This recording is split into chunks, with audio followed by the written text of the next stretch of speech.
நம்முடைய சிந்தனை சுறுசுறுப்பாக இருக்க வேண்டும், உடல் சுறுசுறுப்பாக இருக்க வேண்டும். கொஞ்சம் எதை தனியே போகக்குள்ள யோசியுங்க. என்னுடைய சிந்தனை சுறுசுறுப்பாக இருந்தால், என்னுடைய உடல் சுறுசுறுப்பாக இருந்தால், அந்த மென்டல் ஹெல்த், ஃபிசிக்கல் ஹெல்த்,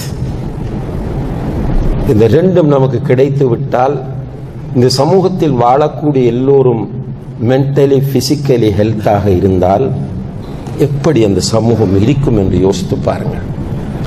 நம்முடைய வீட்டில் இப்போ திருமணம் முடிக்காதவர்கள் உங்களை ஃபிசிக்கலி மென்டலி ஹெல்த்தியாக மாற்றுங்கள். மென்டலி ஃபிசிக்கலி ஹெல்த்தியான மனைவியை தேடுங்கள், அல்லது வரக்கூடிய மனைவியை மென்டலி ஃபிசிக்கலி ஹெல்த்தியாக மாற்றுங்கள். உங்களுடைய பிள்ளைகளை சிறு வயதிலிருந்தே மென்டலி ஃபிசிக்கலி ஹெல்த்தியாக வளர்த்தெடுங்கள். உங்களுடைய வீட்டை நீங்கள் ஒரு தடவை இந்த சமூகத்தோடு ஒப்பிட்டு பாருங்கள்.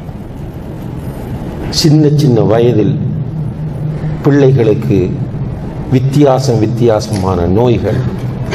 அல்லாஹு தஆலா அந்த நிலையிலிருந்து பாதுகாக்க வேண்டும். எனவே இஸ்லாம் ஒரு வாழ்க்கை நெறி, லைஃப் ஸ்டைல். இஸ்லாம் வெறும் பேசுவதற்காக வந்த மார்க்கம் அல்ல, மேக்சிமம் நம்முடைய சக்திக்குட்பட்டவரை எடுத்து நடப்பதற்காக வந்த மார்க்கம். அது சொல்லக்கூடிய ஒவ்வொரு வழிகாட்டலும் ஒவ்வொரு இண்டிவிஜுவலுக்கும் பயன் தரக்கூடியது. ஒவ்வொரு இண்டிவிஜுவலும் இதை பின்பற்ற ஆரம்பித்தால் அல்ஹம்துலில்லாஹ் ஒட்டுமொத்த சமூகமும் ஒரு அழகிய சமூகமாக வரும். ஆனால் நான் சேஞ்சஸை விரும்புகிறேன், ஆனால் என்னை சேஞ்ச் பண்ண நான் ரெடி இல்லை. மாற்றங்கள் வராது.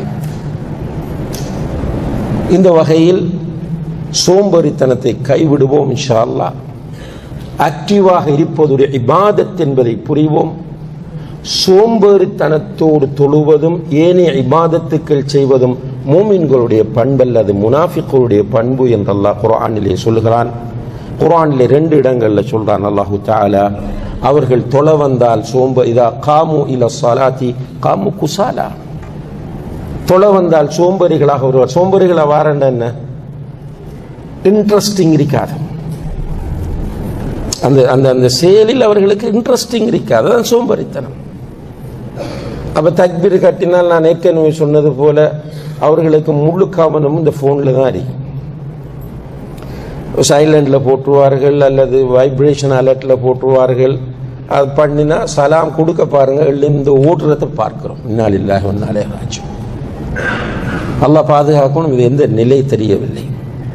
இப்போ அல்லாஹ் சொல்லுகிறான், முனாஃபிக்குகள் தொழ வந்தால் சோம்பேறிகளாக வருவார். இந்த கருத்தை 2 இடங்களில் அல்லாஹ் தஆலா சொல்கிறான். அப்போ தொழுகைக்கு சுறுசுறுப்பு. அதனால தான் உலமாக்கள் தஜ்தீதுல் வுது சுன்னா என்று சொல்கிறார்கள். ஒவ்வொரு தொழுகைக்கும் வுது செய்து ரெஃப்ரெஷ் ஆகிக் கொள்வது சுன்னத் என்கிறார். இப்போ ஒரு ஒதுவோடத்தினையும் தொழலாம், ஒது முறையாத வரையில் அல்ஹம்துலில்லாஹ். ஆனால் ஒவ்வொரு தொழுகைக்கு முன்னாலும் வுது செய்து கொண்டால் ஃப்ரெஷ்ஷாக இருக்கும். அதே போல வுதுவை மஸ்ஜிதில் செய்யாமல் வீட்டில் செய்து மஸ்ஜிதுக்கு நடந்து வந்தால் நன்மை அதிகம் என்று இஸ்லாம் சொல்கிறேன். இதை சொல்லிச்சு. ஒவ்வொரு 8க்கும் நன்மைகள் எழுதப்படும், அந்தஸ்து உயர்த்தப்படும், பாவம் மன்னிக்கப்படும். எதுக்காக என்றால் நம்ம நடந்து வரும்போது நம்மிடம் இருக்கிற சோம்பல் போய்விடும். ஃபஜ்ருடைய நேரத்தில் ஒருவர் வீட்டில் ஒது செய்து ரீசனபிளான தூரமாக இருந்தால், வாக்கபிள் டிஸ்டன்ஸாக இருந்தால், நடந்து பள்ளிக்கு வரும்போது அவருடைய உடல் சுறுசுறுப்பாகிவிடும், மைண்ட் சுறுசுறுப்பாகும். அப்போ அவர் அல்ஹம்துலில்லாஹ் சுறுசுறுப்பாக தொழுவார். ஒரு ஹதீஸ் வருகிறது, அதை கூறி என்னுடைய ஹுத்பாவை நிறைவு செய்யலாம் நினைக்கிறேன். நீங்கள் இரவு தூங்கச் செல்லும் போது ஷைத்தான் உங்களுடைய தலையில் 3 முடிச்சுகளை போடுகிறான். உங்களுடைய தலை மாட்டில் 3 முடிச்சுகள் போடுகிறான். அந்த 3 முடிச்சுகளையும் போட்டு ஒவ்வொரு முடிச்சிலும் அடித்து சொல்லுகிறான், அலைக லைலுன் தவீலுன் ஃபர்குத், உனக்கு நீண்ட இரவு இருக்கிறது, தூங்கு என்று சொல்கிறான். இவன் நல்லா தூங்குறான். தஹஜ்ஜுடைய நேரம் அல்லது ஃபஜ்ருடைய நேரம் வருகிறது. இவன் சுறுசுறுப்பாக எழுந்திருக்கிறான். அல்ஹம்துலில்லாஹில்லதி அஹ்யானா பஅதமா அமாதனா வ இலைஹின் நுஷூர் என்று ஓதுகிறான். தன்னுடைய கண்களால் கண்ணில் உள்ள தூக்கத்தை கலைக்கிறான். சுண்ணாது. ஒருவர் எழுந்ததும் தன்னுடைய கையினால் இப்படி கண்ணை செய்து கொள்வது சுன்னத். ரசூலுல்லாஹி அலைஹி வஸல்லம் ஒவ்வொரு நாளும் செய்வார்கள். அப்படி செய்யும் போது திரும்ப ஸ்னூஸ் பண்ணி எழும்பலாம் என்கிற அந்த மைண்ட் செட் போய்விடும். அப்படி செய்து விட்டு ஒது செய்கிறார். எழுந்து அல்ஹம்துலில்லாஹில்லதி அஹ்யானா சொன்னா ஒரு முடிச்சு அவிழ்ந்து விடும்.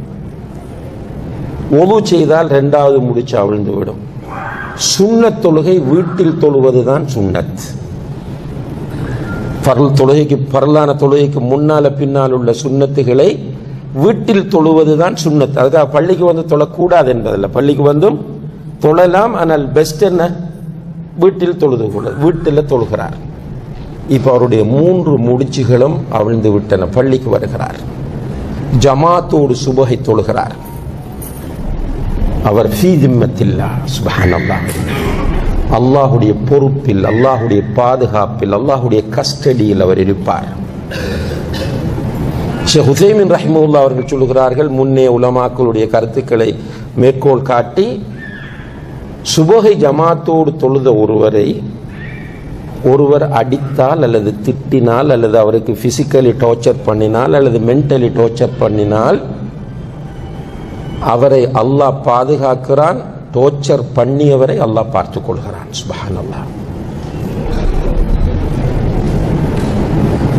இப்போது அல்லாஹ்வுடைய தூதர் சொல்லுகிறார்கள், இந்த மனிதன் தொழுது முடித்து விட்டால் அஸ்பஹ நஷீதன் தய்யிபன் நஃப்ஸ், இந்த மனிதன் காலை அடையும் போது ஃப்ரெஷ்ஷாக, ஆக்டிவாக காலை அடைவான். அவனுடைய மனது ஃப்ரெஷ்ஷாக இருக்கும், நல்ல மனதாக இருக்கும். அதே நேரத்தில் ஃபஜ்ர் தொழாமல் தூங்கினால் ஷைத்தான் வந்து அவனுடைய காதிலே சிறுநீர் கழிக்கிறான். அல்லாஹ்வுடைய தூதர் சொல்ல, புகாரில் வரக்கூடிய ஹதீஸ் இது. அவனுடைய காதில் சிறுநீர் கழிக்கிறான். காலையிலே இவன் எழுந்திருக்கும் போது அஸ்பஹ கஸ்லானன் ஹபீஸன் நஃப்ஸ், சோம்பேறியாகவும் கெட்டவனாகவும் எழுந்திருக்கிறான் என்று சொன்னார்கள். நம்ம எந்த குரூப் என்பதை நம்ம தீர்மானித்துக் கொள்ள வேண்டும். எல்லாம் வல்ல அல்லாஹ் ஜல்ல ஷானஹு தஆலா ஆக்டிவாகவும் நல்ல மனதோடும் காலை அடையக்கூடியவர்களாகவும் சுறுசுறுப்பாக இபாதத்துகளை நிறைவேற்றக்கூடியவர்களாகவும் அதே போல அல்லாஹு தஆலா அமானிதமாக தந்த உடலை சுறுசுறுப்பாக வைத்துக்கொண்டு மென்டலி பிசிக்கலி ஹெல்த்தியாக வாழ்வதற்கும் நம் எல்லோருக்கும் தௌஃபீக் செய்வானாக. வ ஆஹிரு தஅவானா அனில் ஹம்துலில்லாஹி ரப்பில் ஆலமீன்.